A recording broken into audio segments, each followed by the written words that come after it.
J'ai vu par exemple vos militants se réjouir de l'élimination de Maurice Kamto.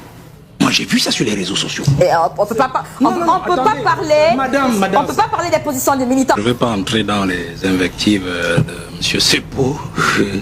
Je crois qu'il ne vous dit pas quelque chose, maître. Il est président d'un parti politique qui a été validé récemment. Donc je vous permets de me mordre les molaires pour commencer déjà à vous faire un peu des dents en politique. Donc ce n'est pas un problème, c'est entre frères. Je voudrais juste dire que j'ai donné des éléments clairs qui font que je dis que l'élection ne sera pas crédible. Parce que la candidature de Maurice Kamto a été institutionnellement falsifiée. J'ai donné des éléments. Maintenant, je vous donne un autre élément.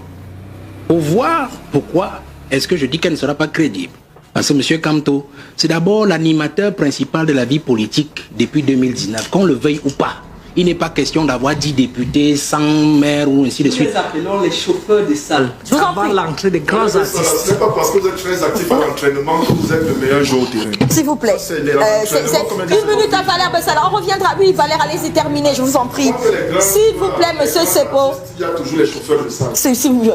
On parle du deuxième à l'élection présidentielle. Il ne peut pas être qualifié de chauffeur de salle, monsieur Sepo. Il y a eu l'élection en 2020, madame Ditaga. Oui. Vous dites quoi du PCRN? Allez-y.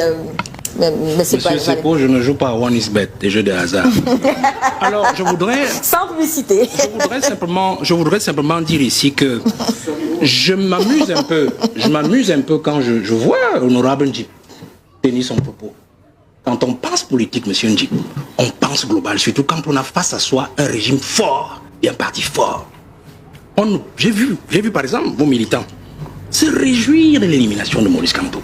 Moi j'ai vu ça sur les réseaux sociaux. Et on peut pas parler. Madame. On peut pas parler des positions des militants parce qu'on peut parler également des militants qui se réjouissent. C'est le cadre du parti, hein. Oui, c'est le cadre du parti, je fais des images. Quand je dis militant, c'est le cadre du parti. Parce que je voulais un peu les excuser à ce niveau.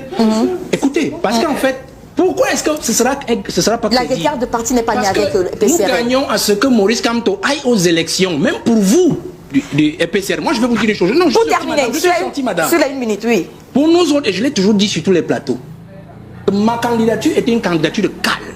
Je l'ai toujours dit. C'est-à-dire que si votre président venait à être éliminé et que moi je passais, on continuait dans la logique jeune. Vous comprenez?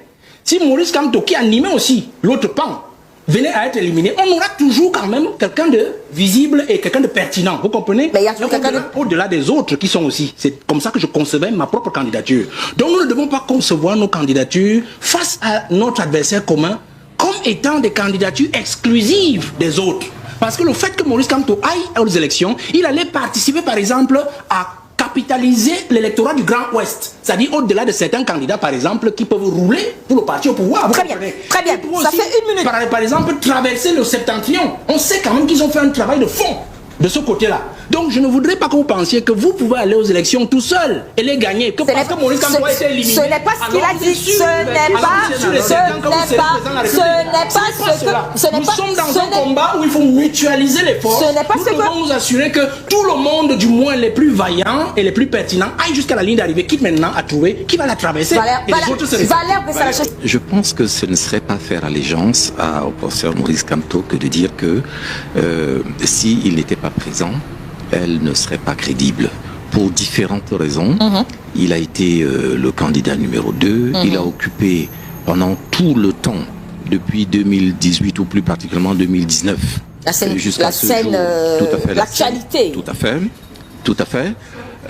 Et puis, il faut dire que dans les derniers jours, qu'on le veuille ou pas, tout a été fait pour qu'il soit pratiquement la cible de tout le monde. On a vu tout un ministre délégué à la justice qui a pronostiqué déjà par avance, chacun pour sa raison.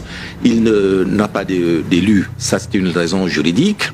Lui-même a accentué le problème en indiquant qu'il y avait une question de mandat impératif. Puis ensuite, il n'avait pas fait valider un certain nombre de documents au bon endroit. Puis après, il n'a pas démissionné de son parti. Bref, il a une telle cible d'attaque que je pense que qu'on le veuille ou pas, n'oubliez pas ce que je vous ai dit. Justice is not only to be done, but must be seen to be done. Vous n'allez jamais enlever l'esprit de gens que Maurice Kamto a été fait l'objet d'une injustice. Et j'ai même envie de vous dire que même le motif qui est invoqué par Alekam, peut-être même dans son principe discutable, double investiture.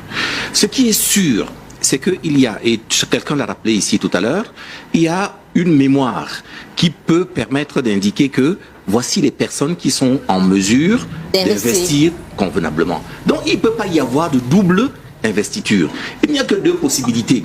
Soit ils ont l'ensemble des éléments qui leur permettent de valider une pour pouvoir rejeter l'autre, tout à fait, rejeter l'autre, ou alors tout simplement de constater que les éléments de base, c'est-à-dire le parti, n'étaient pas en capacité d'investir qui que ce soit. Or, tel n'est pas le cas. Je pense que le Conseil... Très bien. S'il vous plaît, on va prendre... C'est Maître Assira qui a la parole. C'est Maître Assira qui a la parole.